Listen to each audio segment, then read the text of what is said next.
Romeo 11 अध्याय। Israel पर परमेश्वर की दया। इसलिए मैं कहता हूँ, क्या परमेश्वर ने अपनी प्रजा को त्याग दिया? कदापि नहीं। मैं भी तो इस्राएली हूँ, अब्राहम के वंश और बिन्यामीन के गोत्र में से हूँ। परमेश्वर ने अपनी उस प्रजा को नहीं त्यागा जिसे उसने पहले ही से जाना।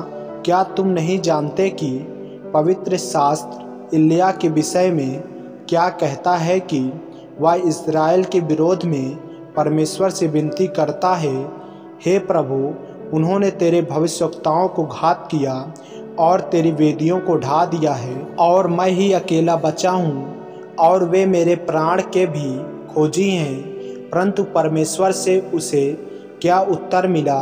मैंने अपने लिए 7,000 पुरुषों को रख छोड़ा है जिन्होंने बाल के आगे घुटने नहीं टेके।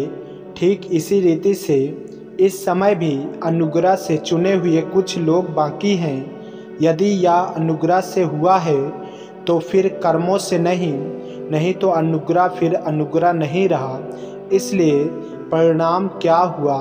या कि इस्राएली जिसकी खोज में थे वह उनको नहीं मिला, परंतु चुने हुए को मिला, और शेष लोग कठोर किए गए। जैसा लिखा है, परमेश्वर ने उन्हें आज के दिन तक भारी नींद में डाल रखा है, और ऐसी आंखें दी जो ना देखें और ऐसे कान जो ना सुने।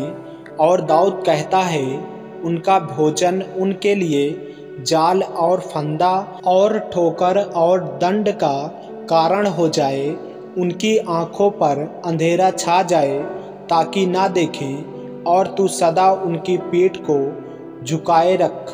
अतः मैं कहता हूँ, क्या उन्होंने इसलिए ठोकर खाई कि गिर पड़े? कदापि नहीं, परंतु उनके गिरने के कारण अन्य जातियों को उद्धार मिला कि उन्हें जलन हो। इसलिए यदि उनका गिरना जगत के लिए धन और उनकी घटी अन्य जातियों के लिए संपत्ति का कारण हुआ, तो उनकी भरपूरी से क्या कुछ ना होगा? अन्य जातियों का उद्धार कलम लगाने का उदाहरण। मैं तुम अन्य जातियों से यह बातें कहता हूँ जबकि मैं अन्य जातियों के लिए प्रेरित हूँ, तो मैं अपनी सेवा की बड़ाई करता हूँ, ताकि किसी रीति से मैं अपने कुटुंबियों में जलन उत्पन्न करवाकर उनमें से कई एक का उद्धार कराऊं। क्योंकि जब उनका त्याग दिया जाना जगत के मिलाप का कारण हुआ, तो क्या उनका ग्रहण किया जाना मरे हुओं में से जी उठने के बराबर ना होगा? जब भेंट का पहला पेड़ पवित्र ठहरा, तो पूरा गूंधा हुआ आटा भी पवित्र है, और जब जड़ पवित्र ठहरी तो डालियां भी ऐसी ही है।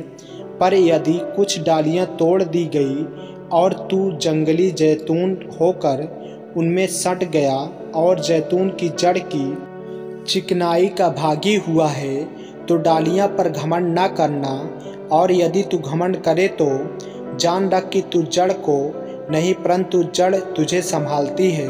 फिर तू कहेगा, डालियां इसलिए तोड़ी गई कि मैं सट जाऊं। ठीक है, वे तो अविश्वास के कारण तोड़ी गई, परंतु तू विश्वास से बना रहता है, इसलिए अभिमानी न हो, परंतु भय मान। क्योंकि जब परमेश्वर ने स्वाभाविक डालियों को ना छोड़ा, तो तुझे भी न छोड़ेगा।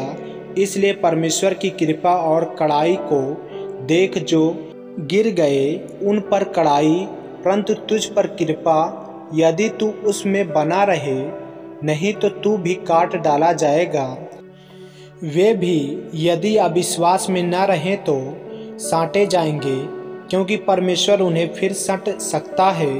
क्योंकि यदि तू उस जैतून से जो स्वभाव से जंगली है काटा गया और स्वभाव के विरुद्ध अच्छे जैतून में साँटा गया, तो ये जो स्वाभाविक डालियां हैं अपने ही जैतून में क्यों न साँटे जाएंगे?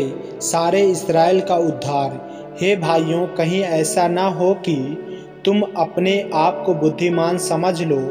इसलिए मैं नहीं चाहता कि तुम इस भेद से अनजान रहो कि जब तक अन्य जातियां पूरी रीति से प्रवेश न कर लें, तब तक इस्राएल का एक भाग ऐसा ही कठोर रहेगा और इस रीति से सारा इस्राएल उद्धार पाएगा।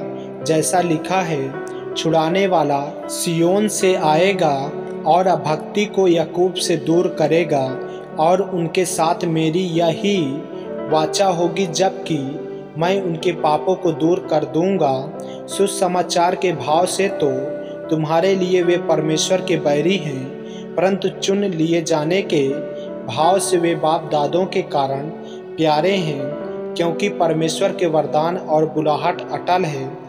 क्योंकि जैसे तुमने पहले परमेश्वर की आज्ञा न मानी, परंतु अभी उनके आज्ञा न मानने से तुम पर दया हुई, वैसे ही उन्होंने भी अब आज्ञा न मानी कि तुम पर जो दया होती है, इससे उन पर भी दया हो।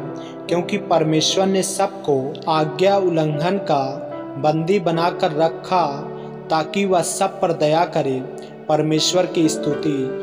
आहा, परमेश्वर का धन और बुद्धि और ज्ञान क्या ही गंभीर हैं। उसके विचार कैसे अथाह और उसके मार्ग कैसा अगम्य है।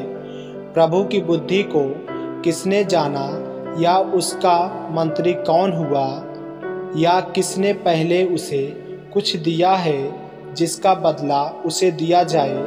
क्योंकि उसी की ओर से और उसी के द्वारा और उसी के लिए सब कुछ है। उसकी महिमा युगान युग होती रहे। आमीन। ऐसे ही वचनों को सुनने के लिए हमारे चैनल को सब्सक्राइब करें और बेल आइकन के बटन को दबाएं। और यदि आप हमारे फेसबुक पेज पर नए हैं तो हमारे पवित्र बाइबल को फॉलो करें और लाइक करें, ताकि परमेश्वर का वचन रोजाना आप तक पहुंच सके।